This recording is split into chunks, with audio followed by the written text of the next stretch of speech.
Oh, let's go. It is time for another AEW Dynamite review here on the Mr. Warren Hayes Show podcast. And guess who I am? I am Mr. Warren Hayes, and we are going to be breaking down the July 24th edition of AEW Dynamite Blood and Guts. Blood and Guts. Which I still think, as far as the, as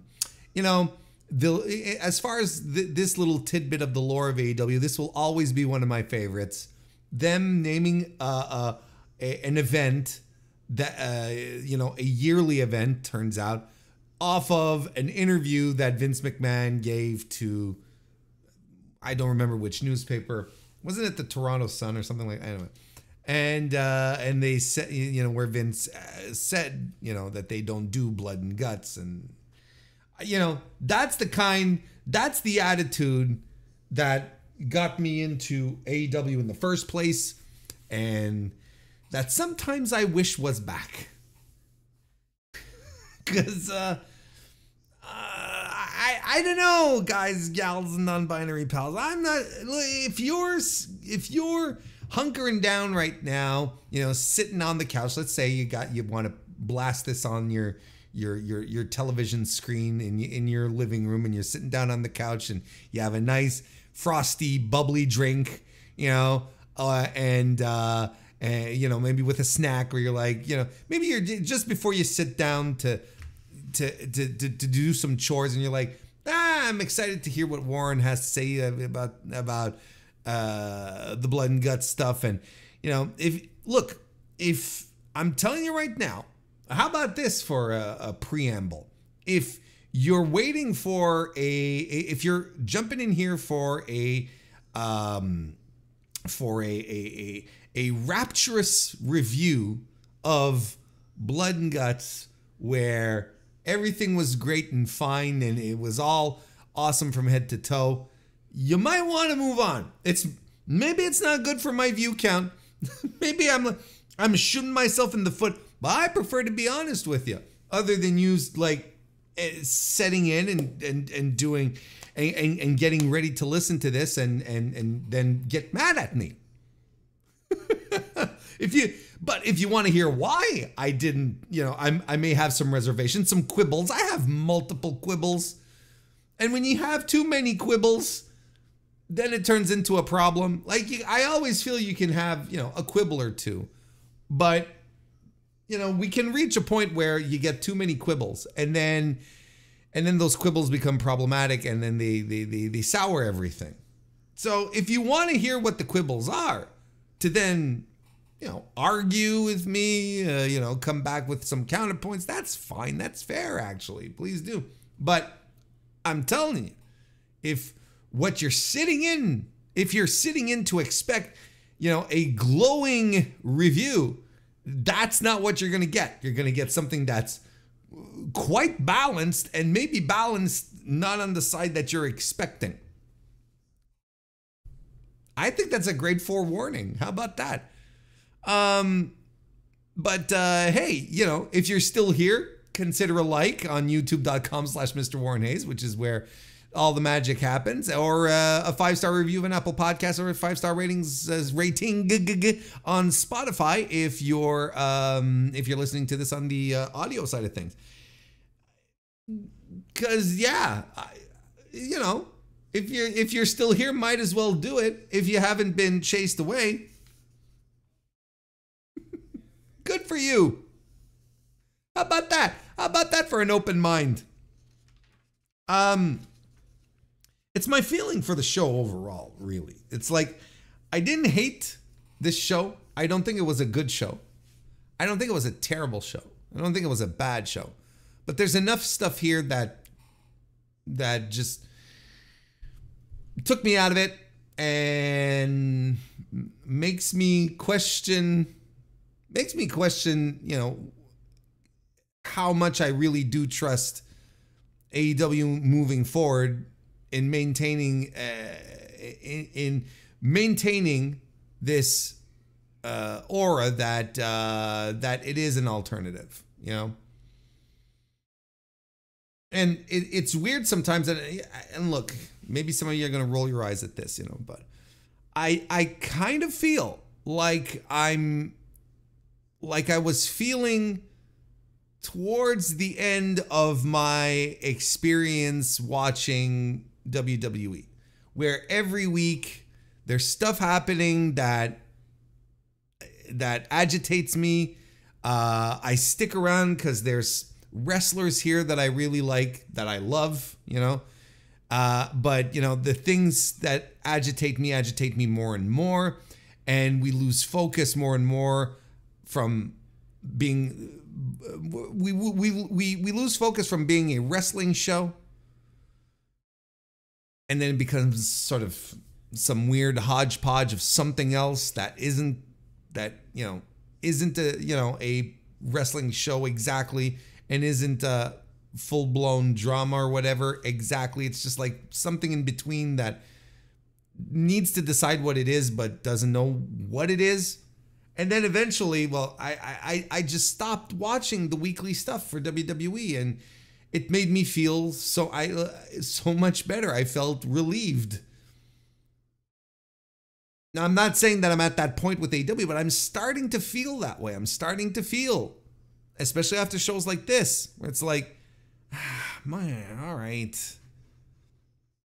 Seems to me there was a time that this show was infallible, you know.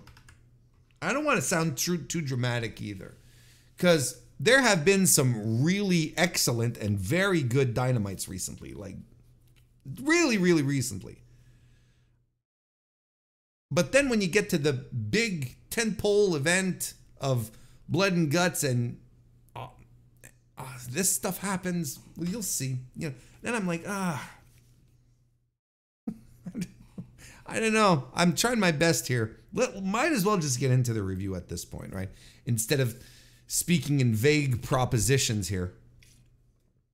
July 24, 2024 is the show we're talking about. That happened in Nashville, Tennessee at the Bridgestone Arena. 5,000 tickets distributed via WrestleTix, according to the latest numbers that WrestleTix has released on their Patreon, for a setup of 5,520. So by current, modern, up-to-date AEW standards, this is very, very good. A 5,000 show, that's tremendous. Got an influx of nearly 1,000. Do we say it's 750, nearly 1,000? Am I being a little too promoty? Yeah. Am I going a little too hard here? 750 tickets were distributed overnight. So that's something. That's notable. So they managed to get 5,000 people in the building. Last time they were in Nashville, 4,700 tickets were distributed. That was in August 2023 for just your plain old run-of-the-mill Dynamite. So, you know, above the curve here on this one here. And good for them. The show opens with Alex Marvez, who is at Will Ospreay's hotel. Okay. And he runs into Will, and he's about they're going to the venue, but the tires on Will's car were slashed, so he might not be able to make it. But then he basically bums a ride off of Marvez.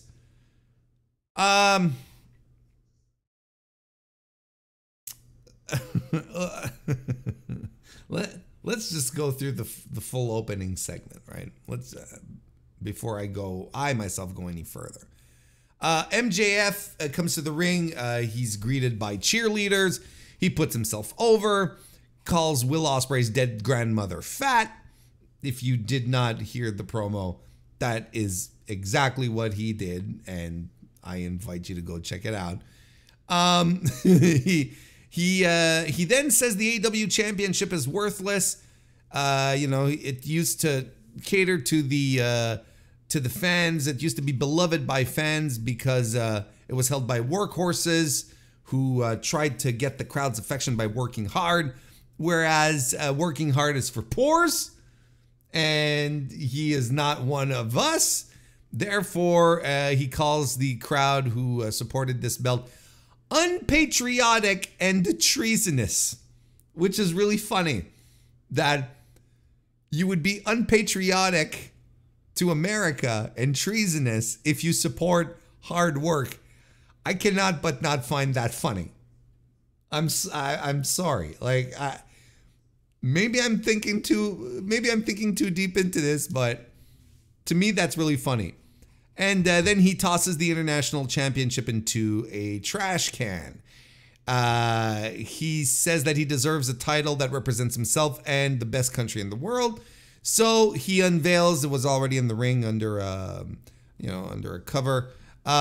He reveals the AEW American Championship, all gussied out with red, white, and blue, and the whole 9 yards. An extremely gaudy, tacky title, which is perfect in the circumstance, if you ask me. And he says, this gets USA chance, and he gets USA chance, and he says, no, this is not for you. This is, we're only going to talk about the only real America. And that's Long Island, New York, where of course he's from. Then he gets the streamers being shot out of cannons, and an American flag unfurls, which I thought was really funny.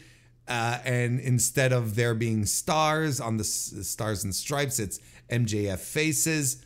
I like it. This is the side of Max that I really like, and I don't know what to tell you. Like, this is the kind of stuff that when he does it, I think he can get away with it really well, because he's able to balance this.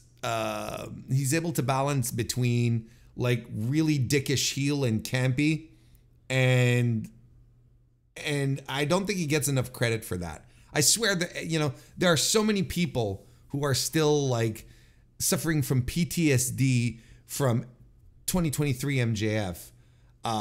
When, I think people are extremely unfair to him when he's able to pull off stuff like this. I thought this was, I enjoyed this.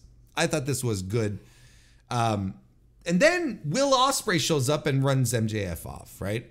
And then he cuts a promo. He said, basically says, you can beat me. That's why you had to cheat. You're not on my level, etc., etc. And then says, I talked to Tony Khan and Scrap Daddy Christopher Daniels. He didn't say Scrap Daddy,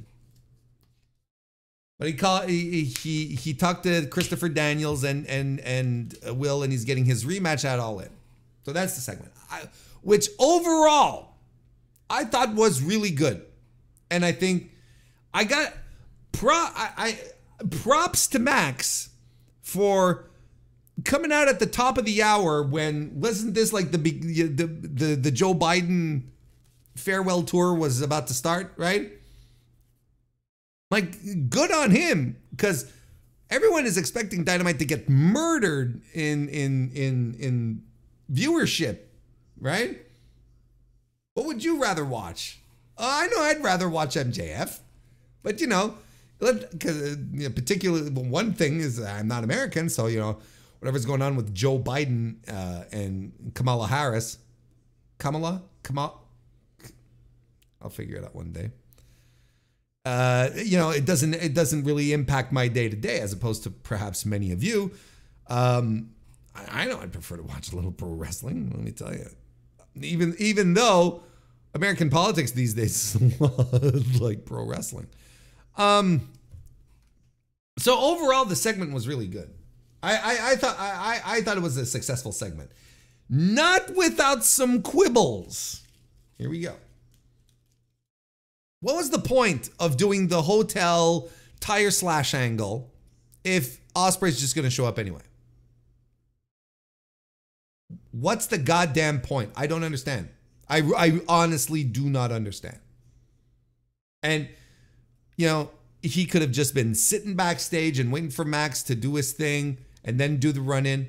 I don't know if they felt like they really had to ultra justify why he wouldn't run out from the start. I didn't know why he ran out in the first place all that much, you know? Yeah, like, to me, that was silly and unnecessary. But, see, this is what happens when you have all these creative people backstage and they're like, we got to do something different. And when I say I'd like AEW to do different things than WWE, I don't mean this. Because this is very much a WWE thing. It doesn't make sense. Why would we go through, oh, he's not going to make it to the arena on time? I mean, the hotel must be really close to the arena, and there must have been zero traffic. Because he got to the arena, parked, jumped out, ran out, like, and made it to ringside, he being Will Ospreay, within like 10 minutes. When you start to think about it, it makes even less sense. You know, something that they had set up to make sense of something, but then when you start putting a little logic to it, you're like, this doesn't make sense. I guess the hotel must be annexed to the venue, right? Or on the other side of the street. And if so, then who gives a fuck about using a car? Like, none of this makes sense. The more you pour into it. Everyone's more stories. The stories, these types of stories don't work. They just don't. And then, you want a good example? MJF says, not MJF, but Will says, oh, I talked to Tony Khan and Christopher Daniels, and they made the match for Wembley Stadium at All In. Okay, so what are the Bucks doing? Who is in charge? Why do the Bucks have any kind of modicum of authority? Who cares at this point? Like, there's like 5 different people that can make decisions. 4. You know, it's like, this just, like, backhandedly, this just adds a little more cold water on the idea that the Bucks are in charge or that they have some authority. It doesn't matter. You know, Tony Khan was tweeting yesterday about the Blood and Guts match, saying that, oh, high stakes, you know, the fate of AEW rides on this match. I'm like, what fate? There are no stakes for AEW in itself in this match, which is part of the problem, which is why the match didn't have any heat. There's no stakes. What fate of AEW? In Tony's mind, did he create this canon that whoever wins this match takes over AEW? If so, that was never communicated to us, and it's all existing in Tony's brain. Because as it stands, everyone has authority and is on an equal footing. Because no one interferes in anyone else's stuff. You want an example of that? The following segment, Bryce Remsburg shows up into the locker room, the Bucks locker room, or the Elite's locker room, I should say, to do the coin flip to see who gets the advantage in the Blood and Guts match. And then we come in, and the Elite Sans Hangmen are all like standing over Scrap Daddy Christopher Daniels, who got beaten down. And Remsburg goes, okie dokie, we're going to flip the coin. But instead, Matt Jackson gets to use a 2-sided coin, or coins are a one-headed coin. What do they call it? It's a double-sided, not 2-sided. All coins are 2-sided, you dummy. Double-sided coin is the term I was looking for. And they do it, and the Elite get the advantage, and then Matt Jackson like flips the coin right in front of the camera and says, fooled you. So the referee doesn't give a shit that the official has been beaten down, doesn't give a shit that the elite cheated and flaunted it on TV, but not only Remsburg, but neither Tony Khan, who's supposed to be the boss of the place. And he's back in control. This has been established when he drove Darby Allin back that one day. And remember, the elite were supposed to be in control until Tony Khan comes back. Tony Khan is back, and the elite are still doing whatever the hell they want. So, again, I don't understand what's going on here. But Scrap Daddy and Tony Khan, they're doing Scrap Daddy Christopher Daniels, right? They're making matches, and the elite make matches.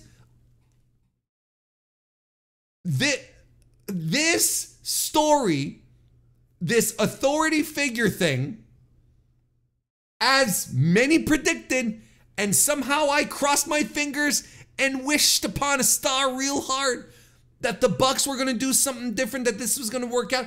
But it turns out everyone was right. Authority figure angles always end up being nonsensical, full of plot holes, full of logic gaps, wide as a canyon, where you're like, what is even going on here? Why didn't Tony Khan step in and say the towing cost is invalid? Why did you beat up an official, an AEW official, and even on top of that, why weren't both teams witnessing the coin toss? Coin toss, I was about to say. That's pretty funny. But for real, wouldn't you do that in front of both teams? Like, I know that's what they do in football. You have the team captain or representative or whatever the fuck. I don't know. And they both go to the middle of the field to do the coin toss with the ref. Like, why are you just doing it with the elite? You see what I mean? None of this matters because it doesn't make sense. The minute you start putting, you start sprinkling a little logic on it, the entire thing falls apart. It's the weakest structure ever, where you just, you're spreading some salt on top and it just comes all collapsing. So you see, it's the same, none of it makes sense. And they think they're being super creative and, oh, what a great idea, when they're doing enormous plot holes. Just things that just don't make sense. And yes, you can sit around and scratch your head and, well, didn't they hire a guy to do that? You're asking the wrong guy, dude.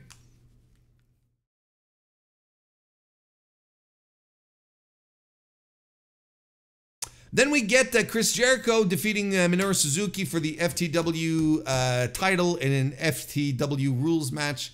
You know what? This was a chop fest. This was what this was. Chris Jericho's chest was a blistering pink.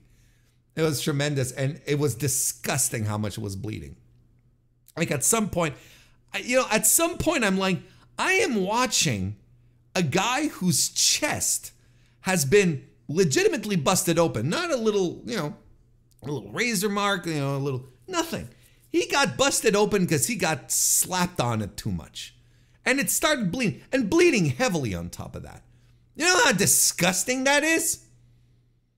But it's great. Don't get me wrong. I'm not complaining about a little blood on a show called Blood and Guts. You know what I mean? Look, Minoru Suzuki, of course, only wants to work the United States now because this is all he has to do, really, right? He doesn't have to come here and do matches like he worked against Keno in Pro Wrestling Noah a couple of months ago or a month ago. I don't quite remember. He just comes in and he does these things, and he gets people to sing along to his song, and then he just chops the shit out of people, and everyone is excited, and he gets a great payday on top of that. So yeah. Jericho eventually gets the win. He hits a low blow in the Judas effect. After the match, Suzuki, while Jericho is celebrating, blindsides him and does the gotch pile driver. But then Brian Keith and Big Bill hit the ring, and they take him down. And of all people, Katsuyori Shibata runs in to save Minoru Suzuki, and that to me is hilarious. Anyway, he cleans house. So Shibata seems to be okay. I think that, yeah, clearly as we progress week in, week out, we'll probably see the learning tree slowly get, not the learning tree, but Samoa Joe's Tarantino crew sort of get back together. Renee Paquette is backstage with Willow Nightingale. She has her CMLL World Women's Championship belt on her shoulder. Stoke shows up. It's a distraction. She gets blindsided by Chris Statlander. And Statlander issues a challenge for an eliminator match for the title next week.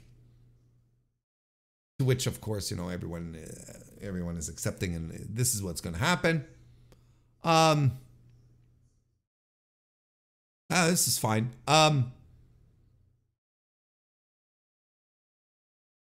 Do you all know there's a Battle of the Belts this weekend? Did you? Yeah. If you told me, oh no, Warren, I didn't. I'm not scolding you. This is par for the course. Did you know that there is a world title eliminator match on Battle of the Belts this weekend? A show which is about title defenses. Toni Storm is defending the women's world title against, not defending, she's fighting Taya Valkyrie in an eliminator match, if you want to believe that. On this show, where championships are up for grabs, that's the gimmick. You're getting a world title eliminator instead of a world title defense. Yippee-doo. I'm telling you. Make it make sense, but this doesn't make sense. There's an interview happening backstage with Bryan Danielson and Renee Paquette that was filmed earlier during the day. And we cut to a bit of it where Jeff Jarrett, well, first of all, Danielson, we cut to a moment in the interview, because the interview was longer, right? And we cut to a moment in the interview where Danielson is talking about how doctors say, oh, you know, he's talking about the neck. He's selling the neck, because of course, that's his thing. And he's saying, you know, my neck is currently fixable, you know, and the doctors want to keep it that way. So basically saying, I shouldn't put too much strain on it. You never know what might happen, kind of thing. Jeff Jarrett shows up, and you know, and he's been riding this wave of good vibes ever since the Owen, right? Ever since that promo, and he says, you know, he puts Danielson over, and he says, you know, there's a lot of people who believe in Danielson, and Jarrett is at the top of that list. And Danielson is like, oh, I got some stuff to think about. The point here being, because this was nice and nifty, but this is a whole ass interview. Why not air the whole ass interview? Like, why are we doing just a segment of it? This is your world title match that you should be hyping for your biggest show of the year in a month, less than a month. Like, why aren't we show us the whole thing? You know, commentary sometimes is, you know, I lower commentary. I don't listen to it full blast, but I did hear that it's like that this is going to air on YouTube. Like the full interview is going to be on YouTube. I'm like, Why aren't we airing the whole thing? Like, the hotel tire slash business was absolutely not necessary. That could have been slashed from the show in and about itself if you needed more time. It's yeah, again, like, I don't understand. You see what like I said, lots of quibbles, but all my quibbles seem to have like a flow through where I'm just like, my God. Then we get Britt Baker defeating Hikaru Shida. I don't think this was very, very good. I think this was like a 2 3/4 match, 2 3/4 star match. I thought Shida stunk here, but look, she's slow. She's slow. Yeah, clunky a little. That katana spot, you know, her finisher that was countered by Britt at the end was so awfully slow. And sure, it takes 2 to tango. But Shida in this match is, you know, she's not crisp. She's not smooth. You can see her thinking about her spots. Her offense always looks soft, except on the ones where she could be smashing that a woman's face in. I've told you this months ago, I got off the Shida train. I jumped off the Hikaru Shida train. And I don't think she's good anymore. I think she's regressed. I think, or, you know, maybe if we did go back and watch her pandemic stuff, maybe we're like, hey, you know what? Maybe she was never really good. I don't know. We'd have to go back and watch. Was she good or did she stink all along? I can't tell you. I have good memories of Shida during the pandemic, being a hardworking champion that was putting in the effort, right? But people who are still hanging on to the fact that and telling me Shida is good actually are living in the past. They're living off a vibe. They're living off an image that they have of Shida who is not that anymore. I don't know what happened. I don't know how she regressed so fast. And the thing here, and look, she doesn't know if she should use the kendo stick. Another crisis of conscience. What is going on? Is this like a malady? Is this like an illness that AEW wrestlers are starting to catch? Oh, I don't know if I should hurt my opponent enough to win a match. God damn it. I don't understand. I don't know. I don't know why we're all doing this. This is suddenly, we're reverting back to NXT. You know, Johnny Gargano staring at his hands. Why am I so violent? This is what we're doing again. It's been done. See, that's the thing. It's been done elsewhere and too much. Now we're hanging around here. People don't want to win matches in this company. They don't want to. I don't get it. I don't understand. Britt wins with the lockjaw after the match. Mercedes Mone comes out, distracts Britt Baker to allow Kamille to run in and beat her down. That's right, former NWA Women's World Champion, or World Women's Champion, Kamille, makes her official AEW debut. Now, I believe she's been signed for a while. They were just waiting for the right spot to debut her in, I guess, you know, but I'm pretty sure that she had been nabbed up a while back.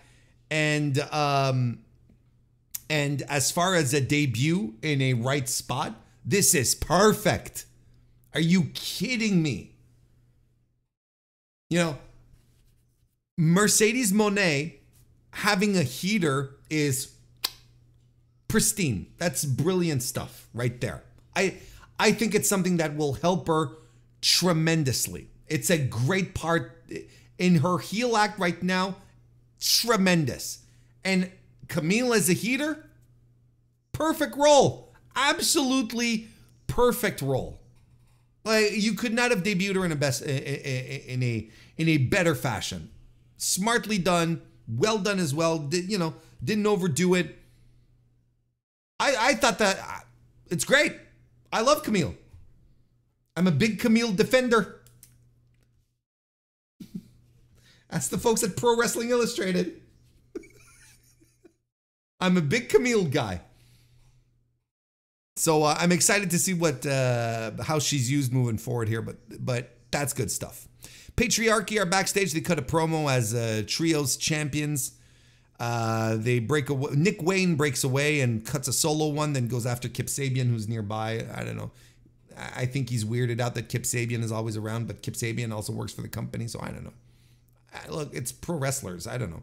But they're doing the Royal Rampage Battle Royal, right? The thing on Rampage with the 2 rings and all the dudes. That's usually a good time. Pac defeats Boulder. It's a squash. So when they did the whole thing where Will Ospreay is announcing that Tony Khan and Christopher Daniels are making the match official for Wembley thing, the first thing that popped into my head was, what about Pac? What are we doing? Pac cut a promo saying, this is why, I want to win this shot for the international title because Wembley, it's, it's my home.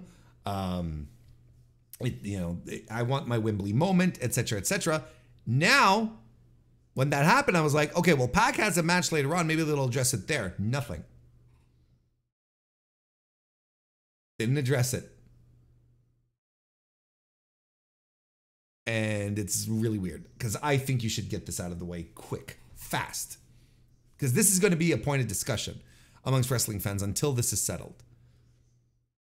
People are always saying, oh, Warren, it's fine. They'll probably do it all out. That's not the point. It's not a probably. Don't counter-argue me with scenarios you're making up in your head where it's like, oh, they're probably going to do. No, that's not. What I am saying is they should have addressed this. Because don't put it past anyone here to throw Pac in this Wembley match with Ospreay and Max to make it a 3-way. Don't put that. Don't toss that to the side. I'm just shocked they didn't address it in any way, shape, or form.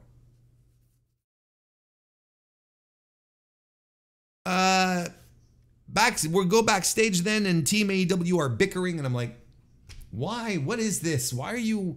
Oh, this is about me. This is about my title shot. This is a tag team title shot. And then Mark Briscoe sort of brings them all together. I'm like, why are they bickering? Here's the thing.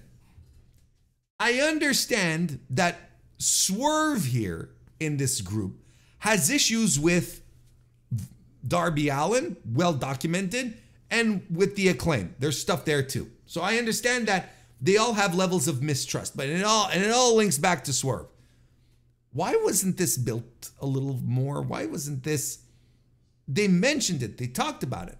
But like I mentioned at the start of the show, this match didn't have any heat, this blood and guts thing. And if they're trying to drive home, oh, maybe Team AEW isn't on the same page, like at the very last minute, that's not heat, that's dumb. Mark Briscoe gets them all back on track, that's fine, but if they wanted a Team AEW to be suspicious of each other because of reasons and Mark trying to keep the band together kind of thing, maybe they should have leaned into that a little more. Maybe it would have added a little more heat. Mariah May defeated local talent Kaitland Alexis to squash. After the match, Toni Storm shows up to kind of have a pull apart. I was looking forward to a real good pull apart when the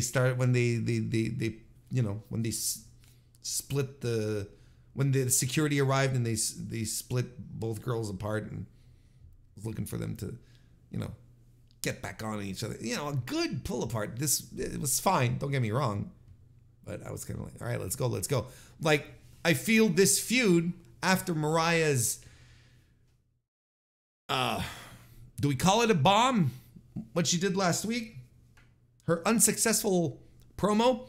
Follow-up? Her unsuccessful follow-up to the big angle after winning the Owen. I feel like this feud is in need of a big-ass shot in the arm. And you're probably going to need Toni Storm to rev it up a little bit here. And then we have the blood and guts match. Look, I'm not going to blow by blow review all of this. We all saw the match. We all know what happened. I would rather focus on things that I feel are of note. Such as Mark Briscoe. He knows what's up in these types of matches. And boy, oh boy, you know, flying through tables and froggy bows and, you know, the J Driller specials for everyone. That's just, you know, you love that kind of stuff. And it gets everyone jazzed up. Everyone was on their feet for that stuff. And Briscoe is that kind of wild man to do that kind of shit. So it's great. Darby Allin's coffin drop from the top of the cage. I thought that ruled. I thought that was really good. Anthony Bowen's going violent with scissors was something I did not expect. Did the stabbing on the forehead and then even used them like in the mouth of Jack Perry. And I was like, that's kind of gruesome. But, you know, I kind of liked it. The big moments, of course, involve Swerve and Hangman. I think that's absolutely inevitable. And you know, and it goes to show just how much care they put in to booking Hangman in this company. He is the one wrestler in this entire company whose story from the onset of this company in 2019 to now makes the most sense, has the most logic, and is still sustainable today. He's the only guy. If they gave even a fraction of the care that they give to Hangman's booking to the rest of the roster, not saying everyone has to have this long-term booking, but if you do this a little bit at a time, you know, for just everyone else, you could end up with hot matches up and down the card, you know. So he shows up with Hangman shows up after Swerve comes in, right? Or at least when Swerve is doing his introduction, and he blindsides him, right? Hangman doesn't come to the ring during his entrance. He does so when Swerve arrives, and they just fight. And people are on their feet about it. They're excited about it. Like, this is your biggest feud in the company, right? This is a generational thing. This is your biggest feud. And it's so well done. And then they fight at the, you know, to the bottom of the cage and so on and so forth. Like, it's just great stuff. And this gets, and then when they're in the ring, you know, when they're both in the cage and they're staring from across from each other, people are into it and they can feel it. And you know, this had a lot of heat for a match that was heatless, but this works. Like, there's no heat to the Bucks versus the Acclaimed, and you can try and give me all the reasons as to why. Oh, well, it works because there's no heat. There's no heat. Mark Briscoe being in here, Mark's a great addition, but yeah, because he's tremendous. But why is he there? Okada, who's he feuding with? It feels like he's feuding with Hangman. You know, Darby Allin and Jack Perry. Sure, it's a nice little feud. No heat though. That's the thing. There's no heat, and this should be a big ass feud ending moment, right? But instead of doing that, we have Blood and Guts as an annual thing now, which is now kind of like Hell in a Cell, how it used to be for WWE, because I don't think they're doing a Hell in a Cell pay-per-view, right? But instead of trotting out the Hell in a Cell to wrap up a big feud, be like that big exclamation mark to finish a feud, you'd have WWE putting on a pay-per-view every year, and then they'd put like 2-3 Hell in a Cells on a show, and you're like, okay, what does this even mean? Hell in a Cell isn't that big a deal anymore. It's kind of the same thing here. If your big blow-off event is an annual thing, you've got two choices. Either you start building the feud in January so that it will naturally culminate in July when you want to do the Blood and Guts, or you just drop it at any given time in the year to finish off a feud.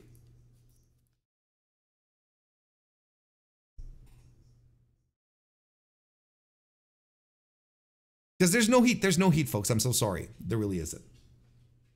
But Hangman and Swerve, yeah, that rules.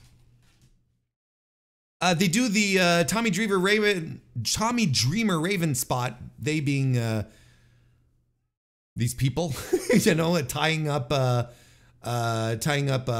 Jack Perry against the cage, and then Darby Allin. No, it was Mark Briscoe. Cracking an unprotected chair shot right to Jack Perry's skull, And listen, what do you want from me? Do you want me to sit here and chastise how awful it is? Yes, we do understand.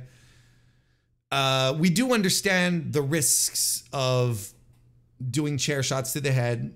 This is something that all came together when we started understanding concussions better in sports in general, and then it trickled into pro wrestling. Then we started to understand how detrimental, doing chair shots and receiving unprotected chair shots was to pro wrestlers.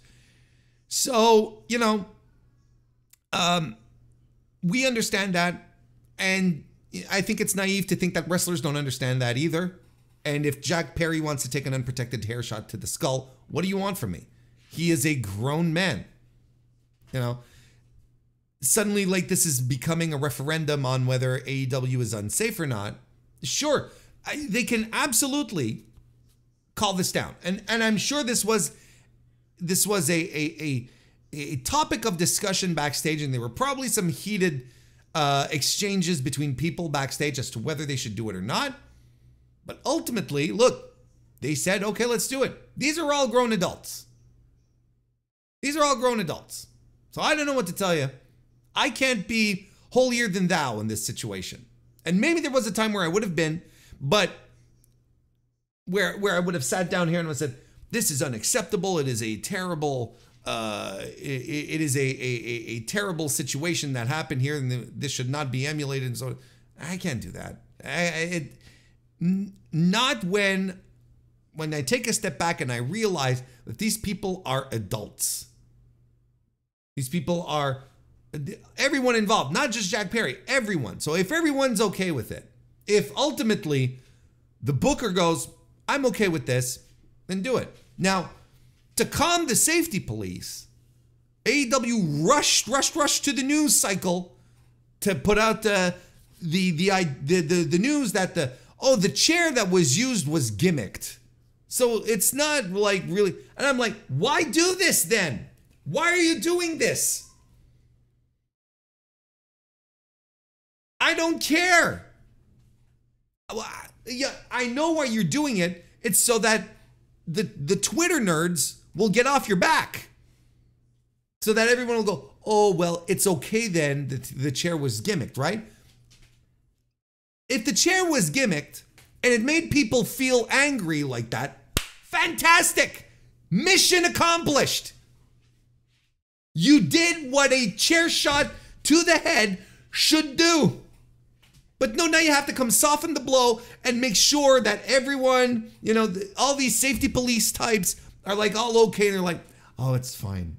You know, it's like when WWE was using those gimmick ladders a couple of months ago. Remember those that had all the insulation? You know, they'd break apart and there's pink shit inside because they were fake ladders. And everyone was going, well played, AEW. Well played, WWE. Very safe. And I'm like, this stinks.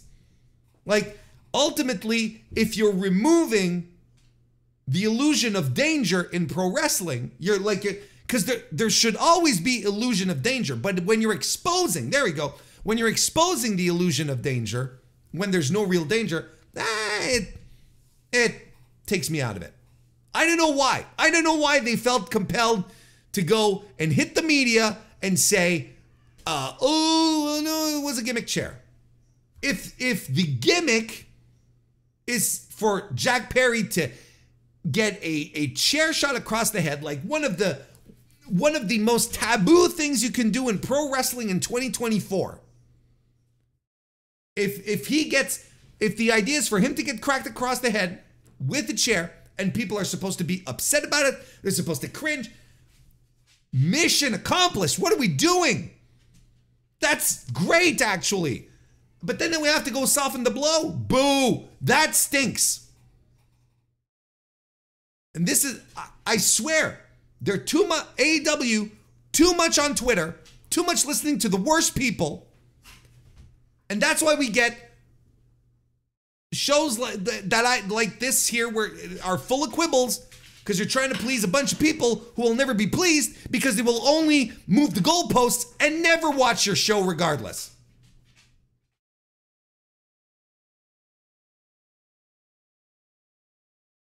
Anyway, this is where my quibbles begin for this match.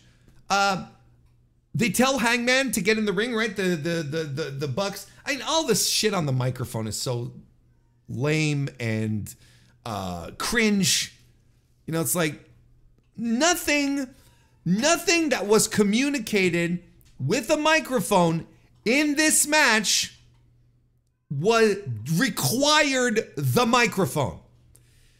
Everything that happened from Matt Jackson getting mad at Paige to get him in the ring, to Darby saying, let's get this party started, which was not, to Matt Jackson giving up, surrendering.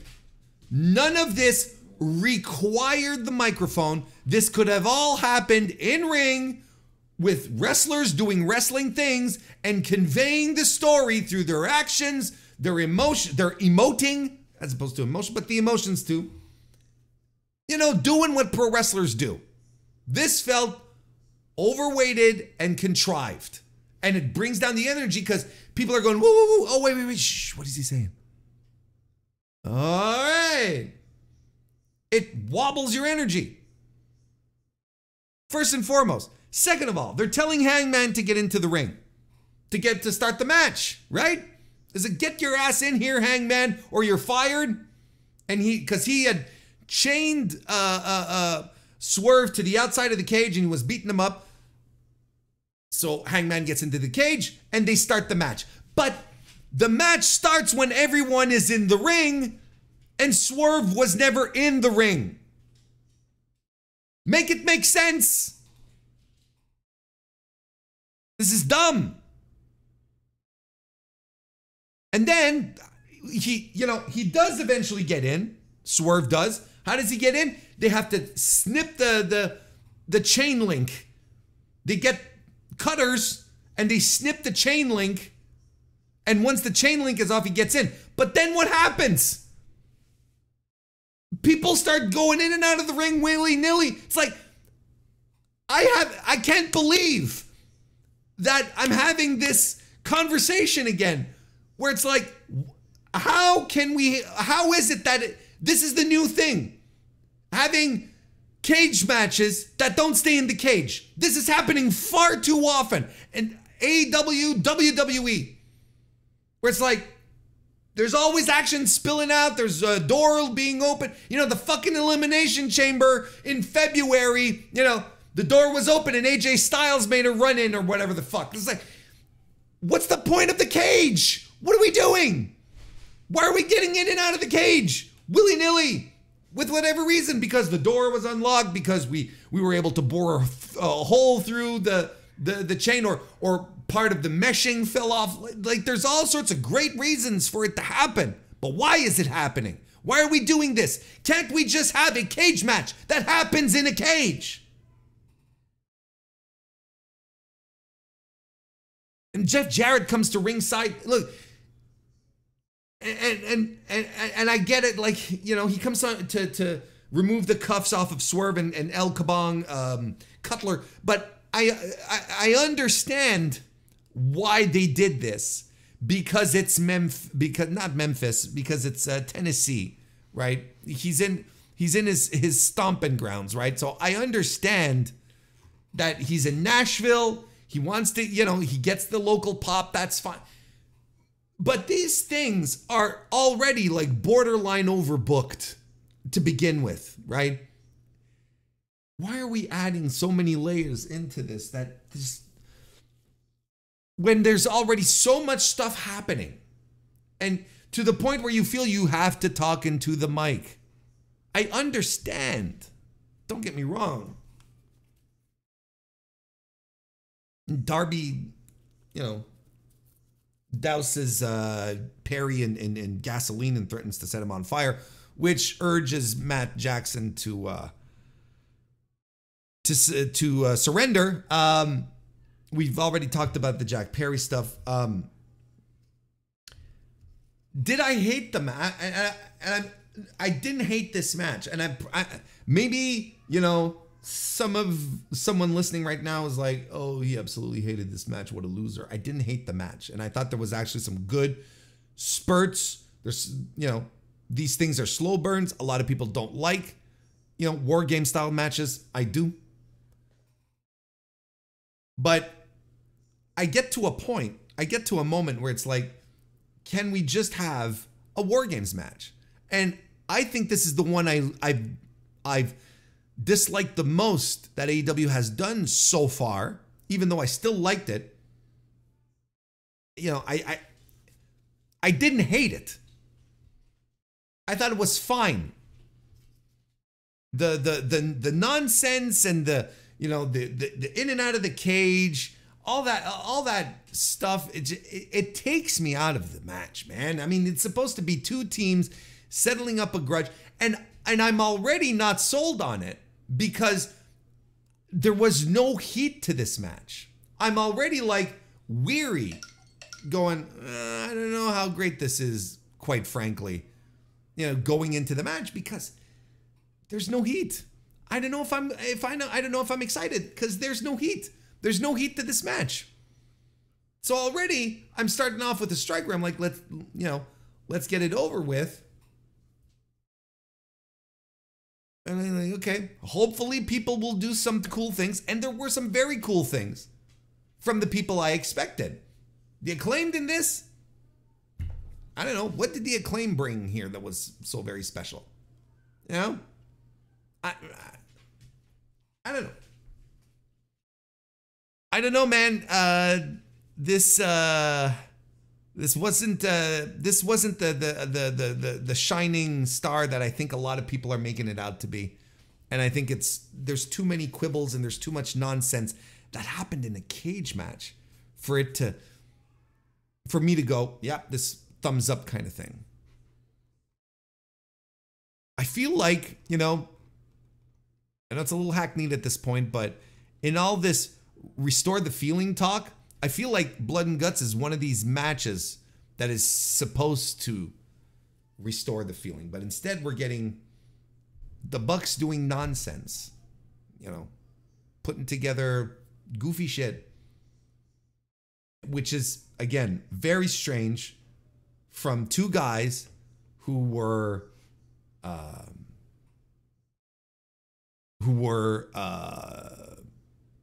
trendsetters back in the day, guys who had their fingers on the pulse and knew what the fans were looking for and excited and excited for, and now they're doing like everything.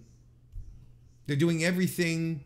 I feel they're doing derivative stuff that the other company does. It's not innovative. It's not fun. It's not unique.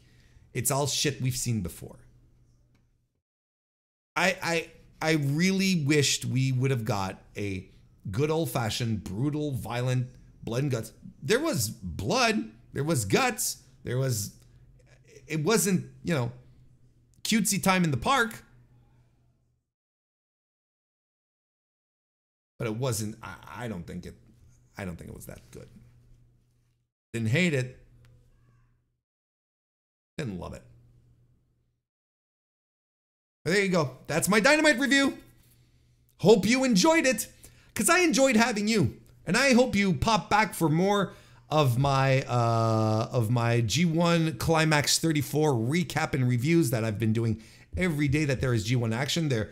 If you're listening to this Dynamite review right now, there should be a G1 recap that popped up in your feeds just before this one here. So go check that out. Subscribe to the channel if this is your first time here. I will be back on Saturday for a G1 recap. And don't forget that the Mr. Warren Hayes Show podcast records every Tuesday night at 7 p.m. Eastern. So make a date to come join us live one of these days. Thank you all for listening and watching wherever you may be, and I'll see you next time.